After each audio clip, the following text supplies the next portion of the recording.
என்னை பின்பற்றி வா. You follow me. என்னை பின்பற்றி. You follow me.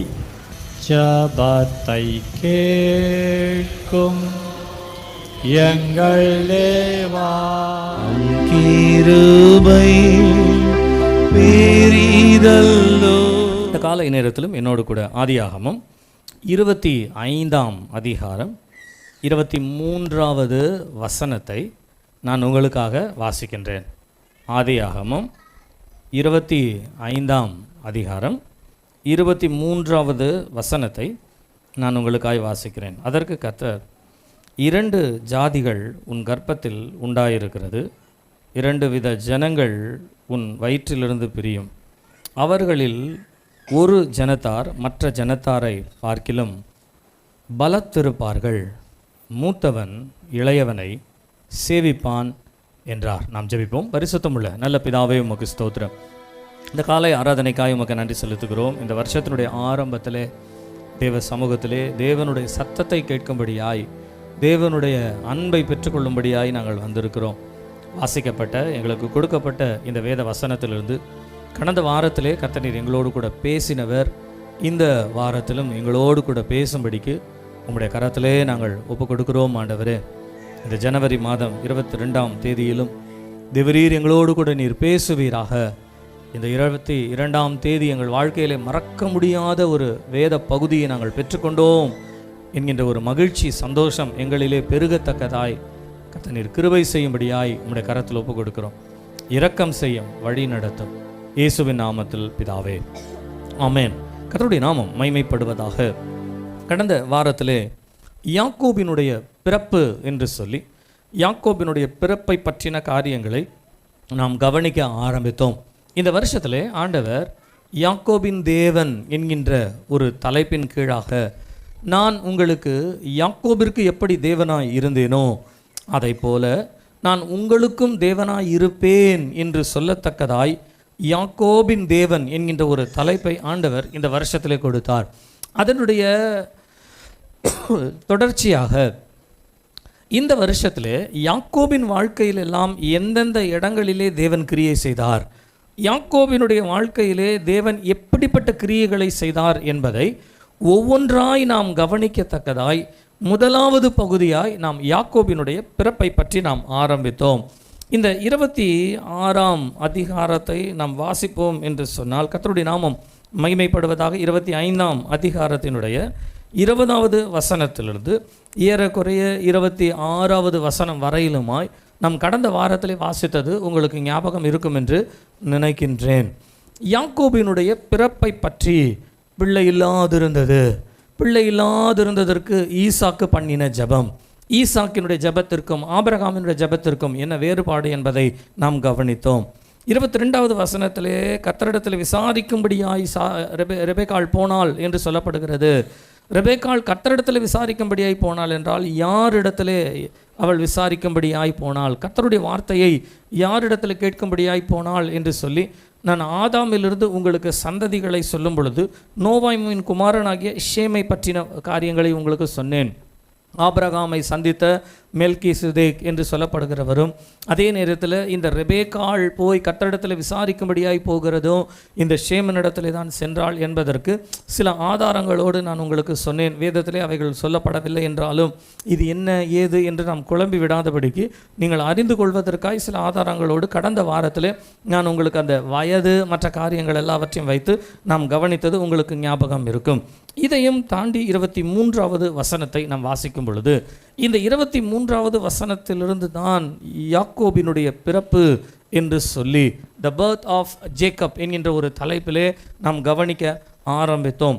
நான் உங்களுக்கு கடந்த நாட்களிலே அவனுடைய பிறப்பை பற்றினதான 3 தலைப்புகளை நான் உங்களுக்கு சொன்னதை ஞாபகப்படுத்துகிறேன். முதலாவது, யாக்கோபினுடைய பிறப்பு தீர்க்க தரிசனமானது, இட்ஸ் அ ப்ராஃபட்டிக்கல் பர்த்.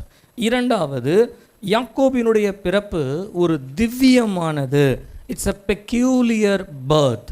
யாக்கோபினுடைய பிறப்பு திருப்திகரமானது, இட்ஸ் அ பெர்பெக்சுவல் பர்த். நான் திரும்பமாய் சொல்லுகிறேன், தீர்க்க தரிசனமானது ப்ராஃபட்டிக்கல், திவ்யமானது பெக்யூலியர், திருப்தியானது பெர்பெக்சுவல். இந்த 3 காரியங்களும் தீர்க்க தரிசனமானது, திவ்யமானது, அது ஒரு திருப்திகரமானது என்பதை நாம் இந்த வசனங்களுக்குள்ளேயே நாம் காணத்தக்கதாய் வேதம் நமக்கு அழகாய் இவைகளை சொல்லுகிறது. கர்த்தருடைய நாமம் மகிமைப்படுவதாக. கடந்த வாரத்திலே நாம் ப்ராஃபட்டிக்கல் என்று சொல்லி யாக்கோபினுடைய பிறப்பு என்பது தீர்க்க தரிசன முன் உரைக்கப்பட்ட ஒரு பிறப்பு என்று சொல்லி நாம் ஆரம்பித்தோம். அதனுடைய பகுதிகளை இன்றைக்கு நிறைவு செய்ய கர்த்தர் நமக்கு உதவி செய்வாராக. நீங்கள் வேதத்திலே தீர்க்க தரிசனமாய் முன் உரைக்கப்பட்டு பிறந்த பிள்ளைகள் என்று சொல்லப்படுகிற ஒரு சிலரை மாத்திரம்தான் நான் பார்க்க முடியும். பிறந்த பின்பு அவர்களை பற்றி சொல்லப்பட்ட தீர்க்க தரிசனங்கள் உண்டு. அவர்கள் பிறந்த பின்பு அவர்களை பற்றின மற்ற காரியங்கள் எல்லாம் என்ன என்று சொல்லப்படுவதை குறித்து நிறைய காரியங்களை நாம் வாசிக்கிறோம். ஆனால் வேதாகமத்திலே பிறப்பதற்கு முன்பாகவே சிலருக்கு பெயரிட்டும் சிலருடைய வாழ்க்கை குறித்து முன்பாகவே தீர்க்க தரிசனமாய் சொல்லப்பட்டது என்பதை நீங்கள் ஒரு சிலரை மாத்திரம்தான் வேதத்திலே பார்க்க முடியும் என்பதை நான் உங்களுக்கு இந்த நாளிலே அந்த ஒரு சிலரை குறித்து நான் சொல்லுகிறேன். நீங்கள் வேதத்திலே ஆதியாகமம் 17ஆம் அதிகாரம் 19வது வசனத்தை நீங்கள் வாசிப்பீர்களானால் ஈசாக்கினுடைய பிறப்பை குறித்து வேதம் சொல்லுகிறது. ஈசாக்கு பிறப்பதற்கு முன்பாகவே நீ அவனுக்கு ஈசாக்கு என்று பெயர் இடுவாயாக, அவனோடு கூட நான் என் உடன்படிக்கையை நான் ஏற்படுத்துவேன் என்று ஆண்டவர் சொல்லுகிறார். அப்படியானால் பிறப்பதற்கு முன்பாகவே பெயரிடப்பட்டு பிறப்பதற்கு முன்பாகவே அவனோடு கூட தேவன் செய்கிற உடன்படிக்கையை பற்றி சொல்லுகிறார். கர்த்தருடைய நாமம் மகிமைப்படுவதாக. நீங்கள் இந்த 25ஆம் அதிகாரம் 23வது வசனத்தை வாசிப்பீர்களானால் யாக்கோபினுடைய பிறப்பிற்கு முன்பாகவே யாக்கோபு எப்படி இருப்பான் என்று தீர்க்க தரிசனமாய் முன்னுரைக்கப்பட்ட சம்பவத்தை நாம் வாசிக்கின்றோம். இது இல்லாமல் சிம்சோன் என்று சொல்லப்படுகின்ற நியாயாதிபதி காலங்களிலே நியாயம் விசாரிக்கிற நியாயாதிபதிகளில் ஒருவனாய் இருந்த சிம்சோனை பற்றி நீங்கள் வாசிப்பீர்களானால் நியாயாதிபதிகள் 13ஆம் அதிகாரம் 5வது வசனம் இப்படியாய் சிம்சோனை குறித்து சொல்லுகிறது. ஒரு ஆண் பிள்ளை, ஒரு குமாரனை நீ பெறுவாய் என்று சொல்வது மாத்திரமல்ல, அவன் இஸ்ரவேலை ரட்சிப்பான் என்ற ஒரு தீர்க்க தரிசனம், ஒரு இரட்சகனாய் இருப்பான் என்கின்ற ஒரு தீர்க்க தரிசனமும் அதிலே சொல்லப்படுகிறது. அல்லேலூயா, அல்லேலூயா. நம்ம பிள்ளைகளை பெற்று எடுக்கிறோன்றது நமக்கு தெரியும். ஆனால் நம்ம பிள்ளைகளை குறித்து என்ன தீர்க்க தரிசனம் நமக்கு தெரியாது.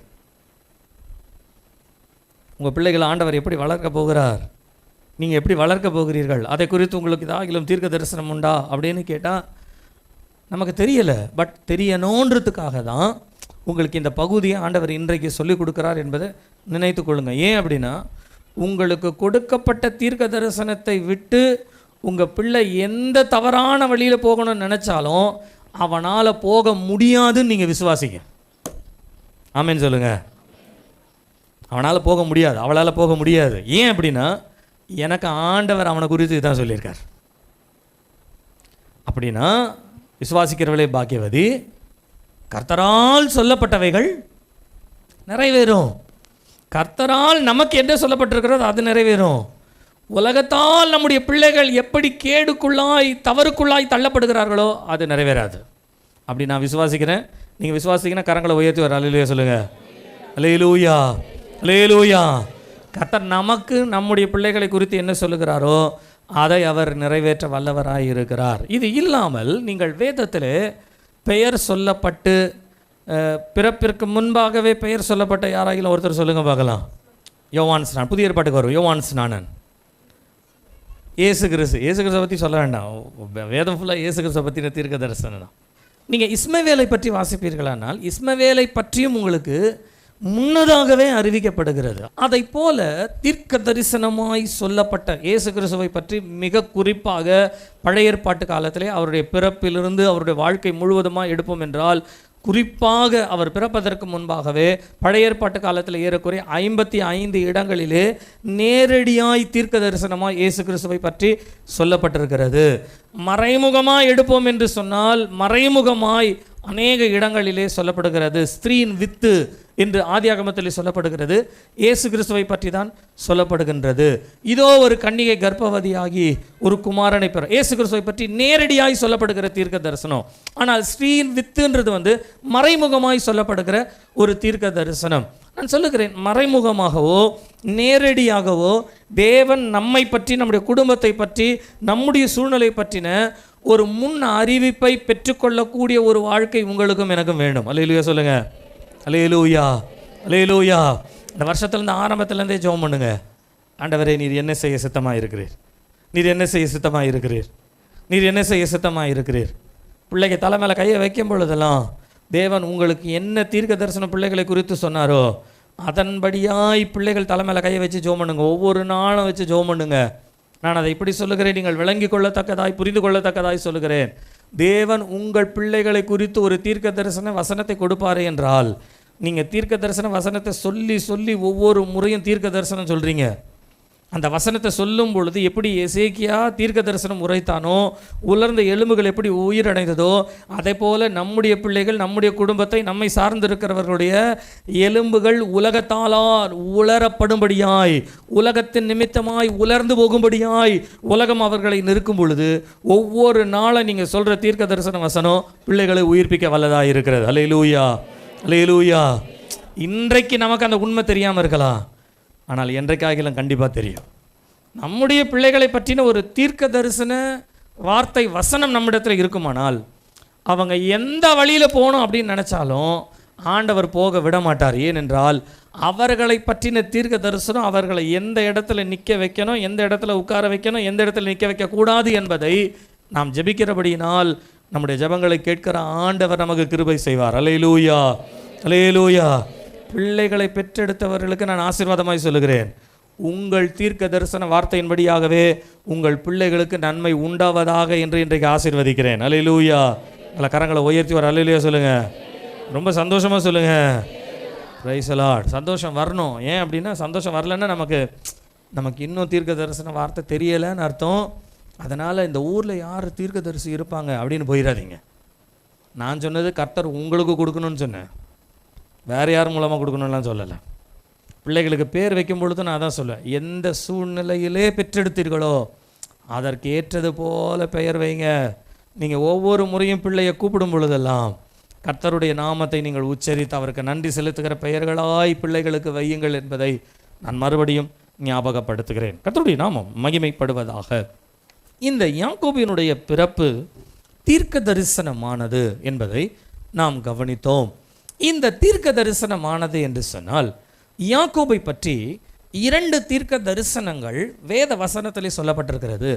ஆனால் நான் அதை வாசிக்கும் பொழுது ஆவியானவர் அதை வாசிக்கும்படியாய் எனக்கு வழி நடத்துதல் கொடுக்கும் பொழுது சொல்லப்பட்ட தீர்க்க தரிசனத்திற்கும் யாக்கோபு வாழ்ந்த வாழ்க்கைக்கும் நீங்கள் எடுப்பீர்கள் என்று சொன்னால் சம்பந்தமே இல்லாததை போல சம்பவங்கள் நமக்கு சொல்லப்பட்டிருக்கிறது.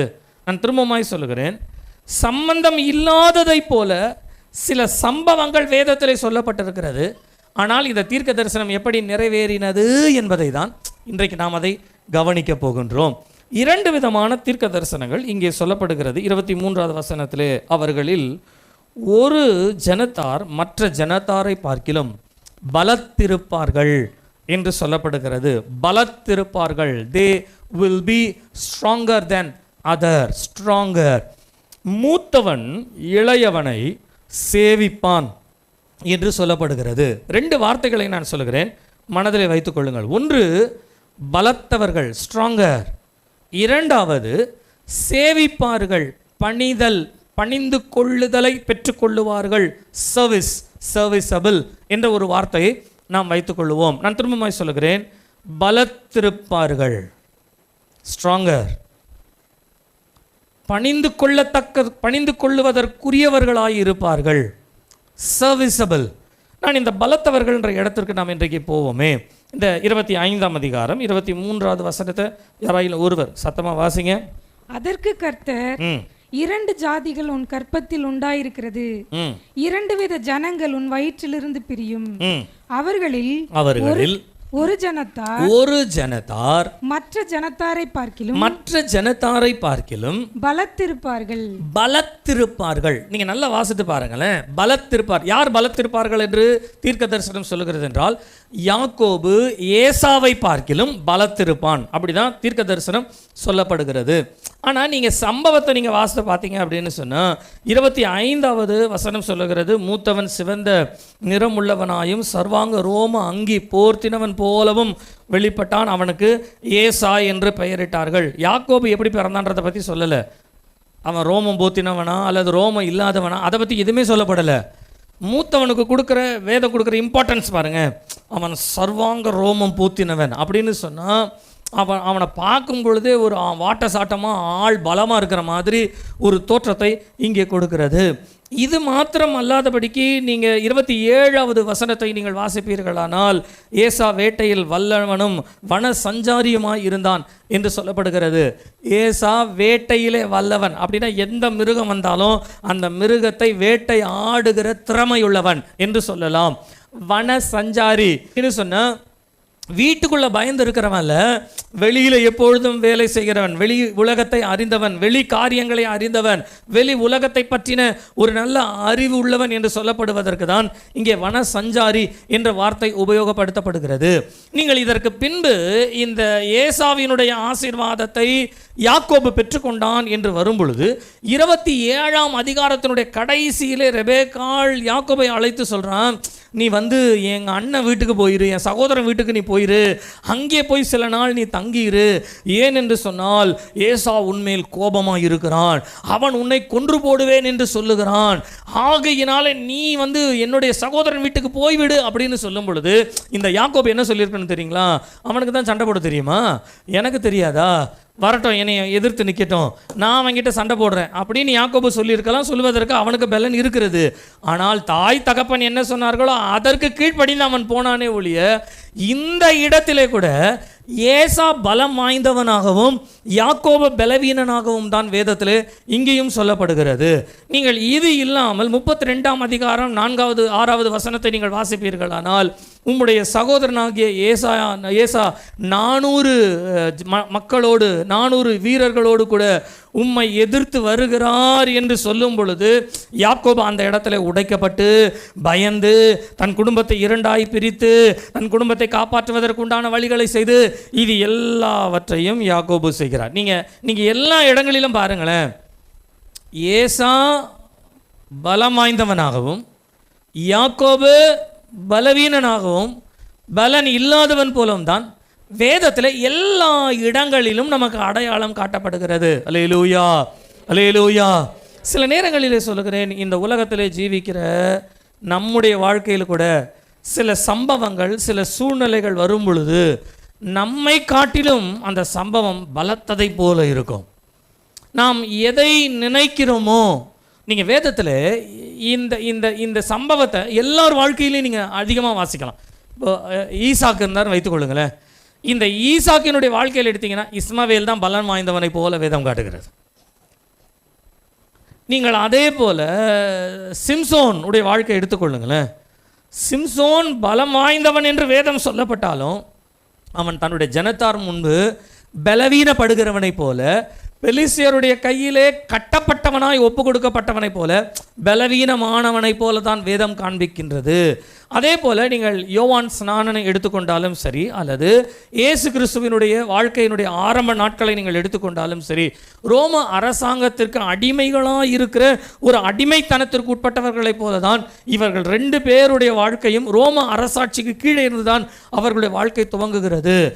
நம்முடைய பார்வைக்கு நம்முடைய நிலைக்கு நான் சொல்லுகிறேன், நீங்கள் தேவனை சேவிக்கிற நிலையிலிருந்து உலகத்தை நீங்கள் பார்ப்பீர்கள் என்று சொன்னால், ஒருவேளை உலகம் உங்களை பார்க்கிலும், உங்கள் விசுவாசத்தை பார்க்கிலும், நீங்கள் தேவனை நம்பியிருக்கிற நம்பிக்கையை பார்க்கிலும், நீங்கள் தேவனை சேவிக்கிற சேவித்தலை பார்க்கிலும், உலக போராட்டம் உங்களுக்கு அதிகமாக இருப்பதை போலதான் இந்த உலகத்தில் இருக்கும். When you look at this world, இந்த உலகத்தை நீங்கள் நோக்கி பார்க்கும் பொழுது, it may be as stronger than yourself. உங்களை பார்க்கிலும் அவை மிகுந்த பலம் உள்ளதாய்த்தான் இருக்கும். நீங்கள் பலவீனரை போலதான் இருப்பீர்கள். ஏதாயிலும் ஒரு பிரச்சனை வந்துருச்சுன்னா, நம்ம குடும்பத்திலே எடுத்துக்கொள்ளுங்களேன், பிரச்சனை வந்துருச்சுன்னா நம்ம கிட்ட தான் வந்து நம்மளை சால்வ் பண்ணுவாங்க. சரி சரி, நீ பொறுத்து போ தம்பி, நீ அமைதியாக போ தம்பி, நீ அதை விட்டுருமா, அதை நீ மனசில் வச்சுக்காதமா, நம்மளை தான் அமைதிப்படுத்துவாங்க. ஏன் அவங்க போய் அமைதிப்படுத்த வேண்டியது தானே? அப்படின்னா அவன் வந்து எதை சொன்னாலும் கேட்க மாட்டான், அவன் முரட்டாட்டம் பண்ணுவான். அப்போது முரட்டாட்டம் பண்ணுறவன் வந்து உலகத்தில் பலம் வாய்ந்தவன், அடங்கி இருக்கிறவர்கள் உலகத்தில் பலவீனர்களைப் போல தான் உலகமும் நம்மை பார்க்கிறது. ஆனால் தீர்க்க தரிசனம் சொல்லுது, அவைகளை பார்க்கிலும் நீங்கள் பலவான்கள். அல்லேலூயா, அல்லேலூயா. எதில் பலவான்கள்னா நீங்கள் விடாதீங்க, சண்டை போடுங்கன்னு சொல்ல வரல. அதை கொஞ்சம் கவனிக்கணும். நீங்கள் எதிலே பலவான்கள்? உலகத்தை பார்க்கும் பொழுது நீங்கள் என்ன வாசிப்பீர்களானால் 13ஆம் அதிகாரம் 27, 28 வசனங்களை வாசிப்பீர்களானால் 10 பேரை அல்லது 12 பேரை தெரிந்து கொண்டு அவர்களை கானான் தேசத்திற்கு மோசே அனுப்புகிறார். தேசம் எப்படி இருக்கிறது என்பதை பார்த்து நீங்கள் அவைகளை கொண்டு வாருங்கள், நற்செய்தி கொண்டு வாருங்கள் என்று. போன 12 பேரில் 10 பேர் சொல்கிறாங்க தேசம் நல்ல தேசம், செழிப்பான தேசம், அதில் எந்த சந்தேகமும் இல்லை. ஆனால் இந்த தேசத்தை நம்மால் ஜெயிக்க முடியாது. ஏன் ஜெயிக்க முடியாதுன்னு சொன்னால், அவர்கள் நம்மை பார்க்கிலும் பலசாலிகள், நம்மை பார்க்கிலும் பலம் நிறைந்தவர்கள், ராட்சத பிறவிகள். ஏனாக்கின் புத்திரர் அங்கே இருக்கிறார்கள். இந்த ராட்சத பிறவிகளுக்கு பக்கத்தில் போய் நம்ம போய் நின்னா அவர்களுக்கு ஒரு வெட்டுக்கிளியை போல நம்ம இருப்போம். ஆகையினாலே நம்மால் பட்டணத்தை பிடிக்க முடியாது என்று உலகத்திலே மனிதர்களுடைய ஒரு பலத்தை கண்டு பயந்து போய் ஒரு 10 கோத்திரத்தை சேர்ந்தவர்கள் நற்செய்தி அல்ல துர்ச்செய்தியை கொண்டு வந்தார்கள்.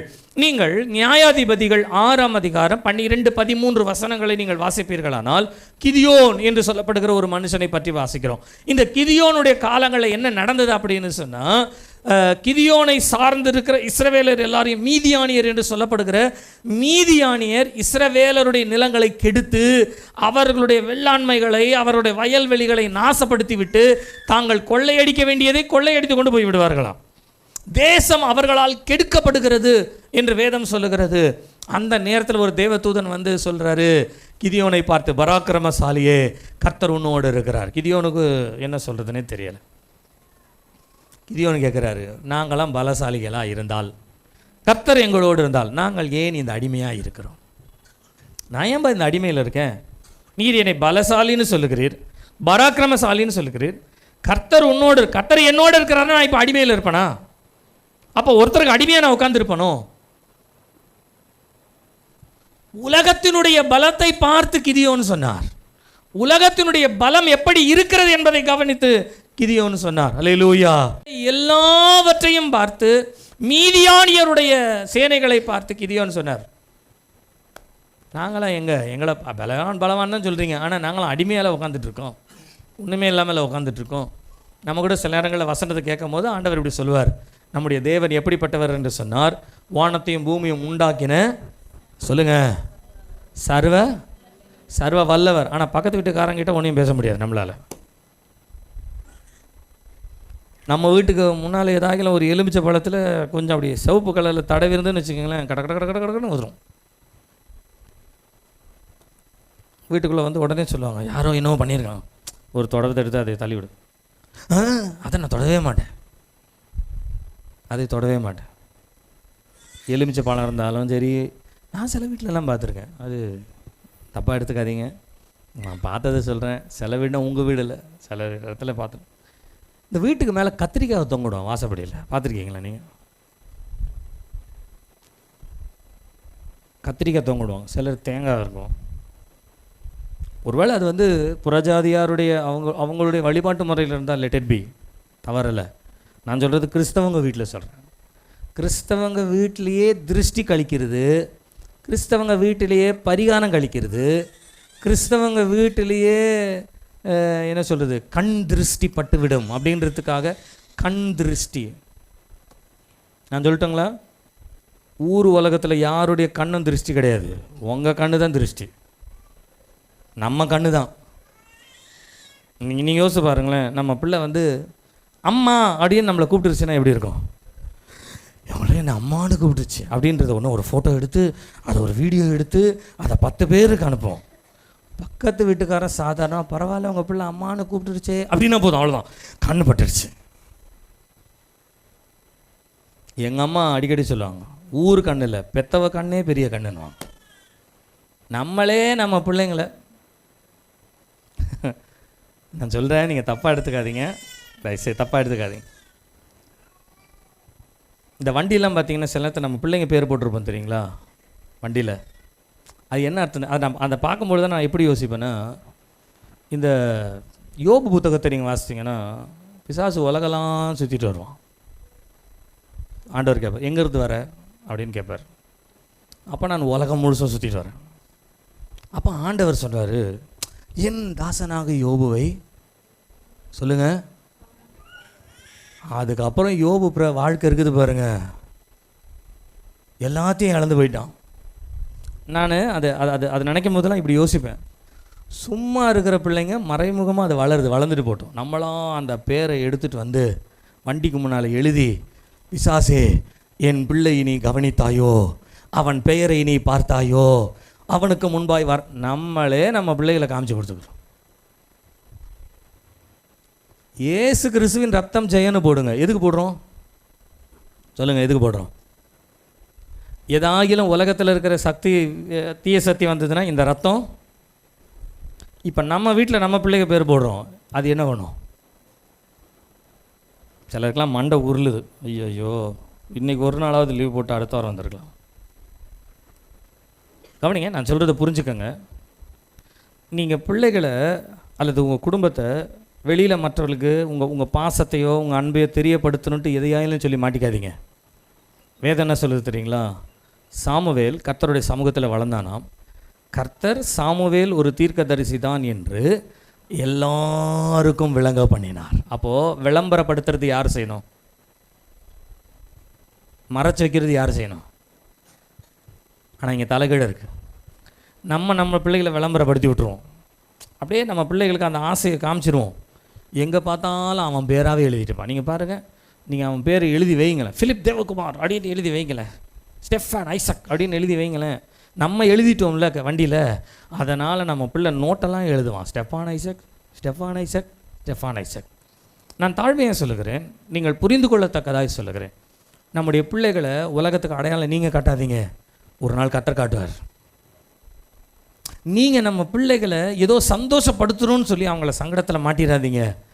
எப்படி மோசையை அதன் தாய் மறைத்து வளர்த்தாலோ அதே மாதிரி உங்கள் பிள்ளைங்களை நீங்கள் மறைச்சி வைங்க இந்த உலகத்துக்கு. ஒரு நாள் கர்த்தர் மோசே தான் ஜனங்களை விடுதலை ஆக்குகிற ஒரு விடுதலைக்குரிய மனுஷன் என்பதை தேவன் விளங்க பண்ணுவார். அல்லேலூயா. தீர்க்க தரிசனம் நிறைவேறணும்னா தீர்க்க தரிசனத்தை மறைக்கணுங்க. தீர்க்க தரிசனத்தை நமக்குள்ளே பாதுகாக்கணும். அது நிறைவேற மட்டுமாய் அதை வெளியிலே காண்பித்து கொடுக்காதபடிக்கு அதை தேவனுக்குள்ளேயே வளர்க்கிற ஒரு வேலையை செய்ய வேண்டும். கர்த்தருடைய நாமம் மகிமைப்படுவதாக. நீங்கள் இந்த உலகத்திற்குரிய காரியத்தை கவனிப்பீர்கள் என்று சொன்னால், உலகம் ஒருவேளை நம்மை பார்க்கிலும் மேலானதாய், நம்மை பார்க்கிலும் அதிகமாய் இருப்பதை கண்டு ஒருவேளை நாம் அஞ்சுகிறவர்களாய் இந்த உலகத்தில் இருக்கலாம். ஆனால் வேதம் சொல்லுகிறது, அவர் நம்மை குறித்து சொன்ன தீர்க்க தரிசனம் நாம் பிறக்கும் பொழுது நம்மை பற்றி அவருடைய மனதில் எதை எழுதி வைத்திருக்கிறாரோ அதை தான் தேவன் நிறைவேற்ற வல்லவராய் இருக்கிறார். அல்லேலூயா, அல்லேலூயா. உங்களுக்கு ஒரு பாசிட்டிவான ஒரு ஆட்டிடியூட் நான் சொல்கிறேனே. இயேசு கிறிஸ்துடைய வாழ்க்கையில் நீங்கள் வாசிக்கும் பொழுது ரொம்ப இன்ட்ரெஸ்டிங்கான ஒரு ஏரியா. இயேசு கிறிஸ்துடைய வாழ்க்கையில் நீங்கள் யோவான் எழுதின சுவிசேஷம் 19ஆம் அதிகாரம் 9வது வசனத்திலிருந்து நீங்கள் 11வது வசனம் வரையிலும் நீங்கள் வாசிப்பீர்களானால், இயேசு கிறிஸ்துவை பிலாத்துவிற்கு முன்பாய் கொண்டு வந்து நிறுத்துகிறார்கள்.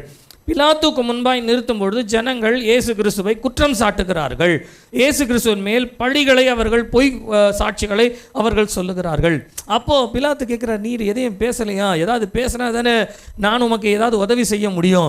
நீர் பேசுனா இயேசு கிறிஸ்து பேசவே மாட்டார். அவரோ பேசாமல் வாய் திறவாதவர் போல இருந்தார் அப்படின்னு சொல்லி வேதத்தில் எழுதப்பட்டிருக்கிறது. இந்த பிலாத்து ஒரு சர்டன் டைமிங்ஸ் வந்த உடனே என்ன சொல்கிறாருன்னா, நீங்கள் 10வது வசனத்தையும் 11வது வசனத்தையும் நீங்கள் வாசிப்பீர்கள் என்று சொன்னால் 10வது வசனத்தை வாசிங்க. அப்பொழுது பிலாத்து, நீ என்னோட பேசுகிறது இல்லையா?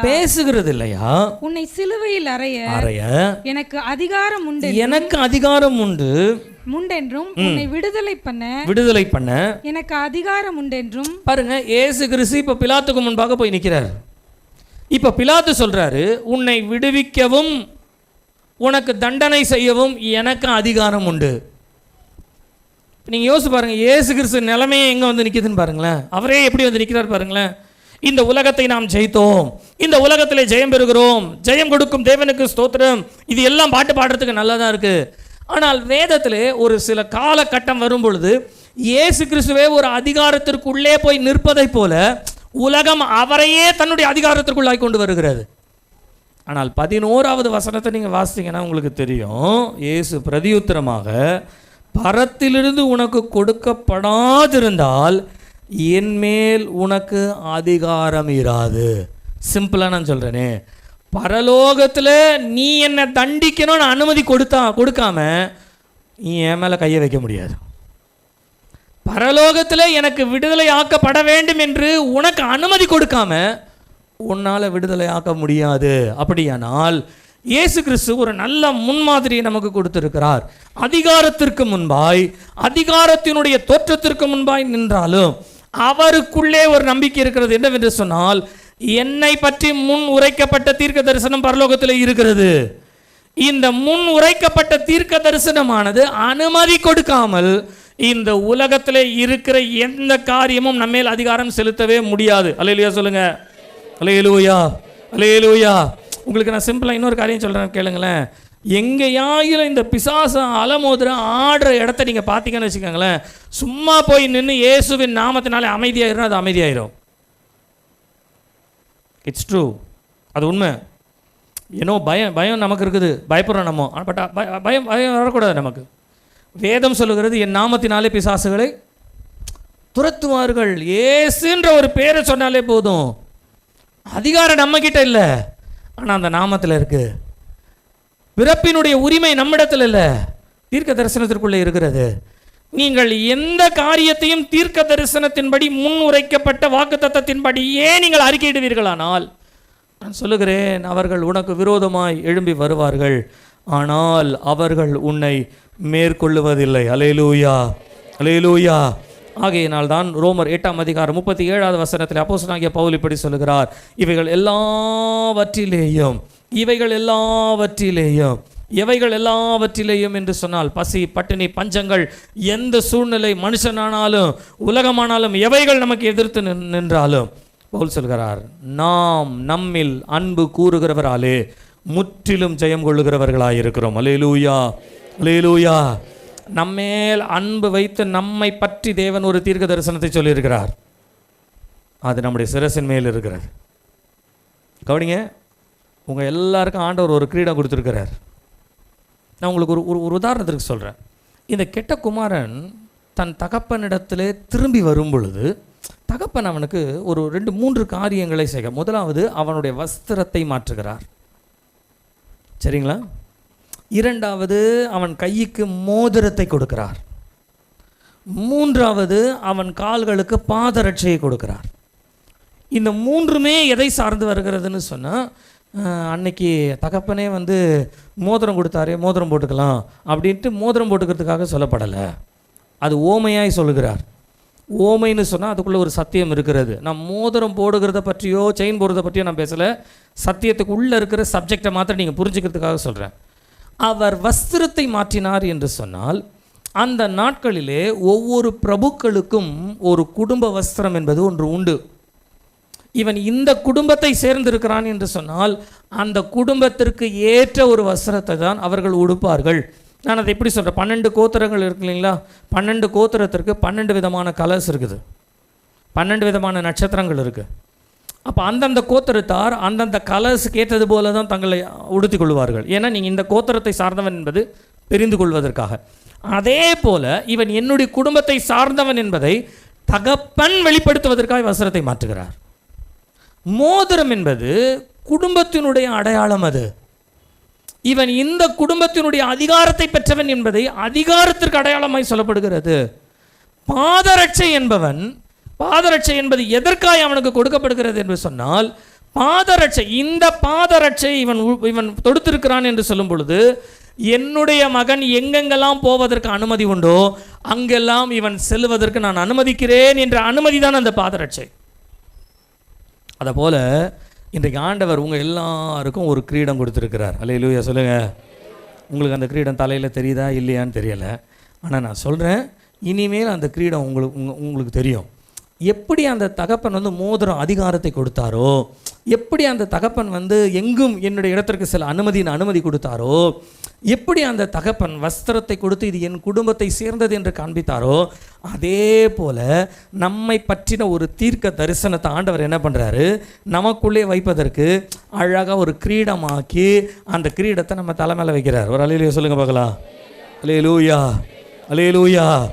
நீங்கள் தொட்டு பார்த்தீங்கன்னா அந்த கிரீடம் தெரியாது, ஆனால் உங்களுக்கு எதிர்த்து வருகிற சூழ்நிலைகள் இடத்துல நின்று பாருங்க, உங்களுக்கு தெரியாத ஒரு கிரீடம் உங்களை எதிர்த்து வருகிற எதிர்ப்பிற்கு நன்றாய் தெரியும். உங்களுக்கு தெரியாத ஒரு கிரீடம் உங்களுக்கு விரோதமாய் இந்த உலகம் எந்த பலத்தை செலுத்துகிறதோ அந்த உலகத்திற்கு தெரியும் உங்கள் தலை மேலே ஒரு கிரீடம் இருக்குது. என்ன கிரீடம் என்று சொன்னால், இவன் என்னுடைய நேசகுமாரன், இவன் என்னுடையவன், நான் என்ன முன்குறித்திருக்கிறேனோ அதுதான் அவனுடைய வாழ்க்கையில் நடக்கும். அல்லேலூயா, அல்லேலூயா. நான் சொல்கிறேன், இன்றைக்கு நீங்கள் உங்களுக்கு முன்பாக, கண்களுக்கு முன்பாக எதை பார்க்கிறீர்களோ அதற்கு முன்பாக தைரியமாக சொல்லுங்கள், கர்த்தர் எனக்கு சகாயர், மனுஷன் எனக்கு என்ன செய்வான். அல்லேலூயா, அல்லேலூயா, அல்லேலூயா. நம்ம யாக்கோபினுடைய வாழ்க்கைக்கு வருவோமே. நீங்கள் யாக்கோபினுடைய வாழ்க்கையை வாசிங்கன்னா 28ஆம் அதிகாரத்திலே யாக்கோபு தன் தாயாலும் தகப்பனாலும் அழைக்கப்பட்டு பாதான் அராம் என்று சொல்லப்படுகின்ற பாதான் அராமிற்கு அவன் அனுப்பப்படுகின்ற ஒரு தனிமையை நாம் பார்க்கிறோம். ஒரு தனிமையை பார்க்கிறோம். உங்களுக்கு யாக்கோபுடைய பலத்தை சொல்லிட்டாங்களா? ஏசாவுக்கு கையில் அம்பும் வில்லும் இல்லாமல் அவனுக்கு பலம் கிடையாது, தெரியுங்களா? ஆனால் யாக்கோபுக்கு கையில் ஒன்றுமே இல்லாமல் போனால் ஒரு ராத்திரியை அவன் ஜெயிக்கும்படியாய் கர்த்தர் ஜெயத்தை கொடுத்தார். அவன் இடத்துல இருந்த பலம் யாருடையது என்றால் தேவனுடைய தீர்க்க தரிசனம். அல்லேலூயா, அல்லேலூயா. நான் சொல்லுகிறேன், ஒரு தனி இரவை ஜெயிக்கத்தக்கதான பலம் யாக்கோபினிடத்தில் இருந்தது. ஆனால் ஒரு தனி இரவையோ ஒரு தனிமையாய் ஒரு நாளையோ இந்த யாக்கோபு இந்த ஏசா கடக்க வேண்டும் என்று சொன்னால் ஏசாவினுடைய கரத்திலே ஆயுதம் இல்லாமல் அவனால் போக முடியாது. ஆனால் ஆயுதமே இல்லாத தேவனுடைய சமூகத்தை உடைய ஒரு மனுஷன் யாக்கோபு ஒரு இரவு, ஒரு தனிமை, ஒரு வேதனை என்பதை அவன் தனிமையாய் கடந்து வரும்படியாய் கர்த்தர் உதவி செய்தார். அல்லேலூயா. நான் சொல்லுகிறேன், ஏசாவை பார்க்கிலும் யாக்கோபு பலசாலி. நீங்கள் இன்னொரு சம்பவத்தை கூட நீங்கள் பார்க்கலாம். 30ஆம் அதிகாரம் 43வது வசனத்தை நீங்கள் வாசிக்கும் பொழுது, இந்த யாக்கோபு லாபானுடைய வீட்டிற்கு போகிறான். லாபானுடைய வீட்டில் 20 வருட காலங்கள் அவன் வேலை செய்கிறான். யாக்கோபு சொல்றார், 10 முறை நீர் என் சம்பளத்தை மாற்றினீர். அதே லாபானிடத்தில் சொல்லுகிறார், நீர் என்னை வெறுமையாய் அனுப்பிவிட்டு இருப்பீர். நான் வெறுமையாக வந்திருப்பேன், ஒன்றுத்துக்குமே பிரயோஜனம் இல்லாமல் ஒன்றுமே இல்லாமல் நான் வந்திருப்பேன். அப்படியானால் இந்த உலகத்திலே லாபானுடைய தந்திரங்கள் உண்டு.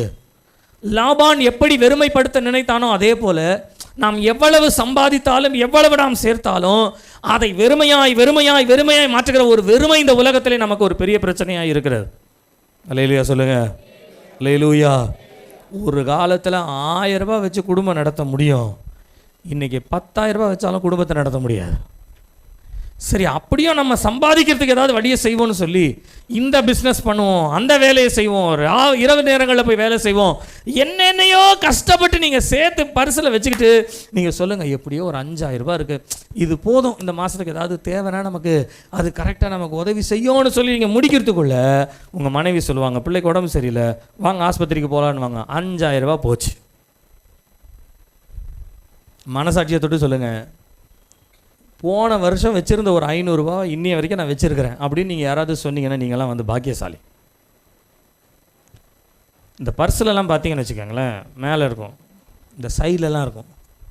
சைடில் நம்ம என்ன பண்ணோம், ஒரு 500 ரூபா மடித்து, நான் செய்ததை தான் உங்களுக்கு சொல்கிறேன், மடித்து அந்த 500 ரூபா உள்ள வச்சோம், இது யாருக்கும் தெரியக்கூடாது, இது நம்முடைய ஆபத்திற்கு உதவி செய்யும் அப்படின்னு சொல்லி ஒரு 10 நிமிஷத்தில் ஒரு ஆபத்து வந்துடும். அதை எடுக்கும் போது சொல்லும், உன்னுடைய நேரம் 1/2 மணி நேரம் தான், இனிமேல் உனக்கு இந்த இடத்துல இடம் கிடையாது, தயவு செய்து வெளியில் வந்துவிடு, போயிடும்.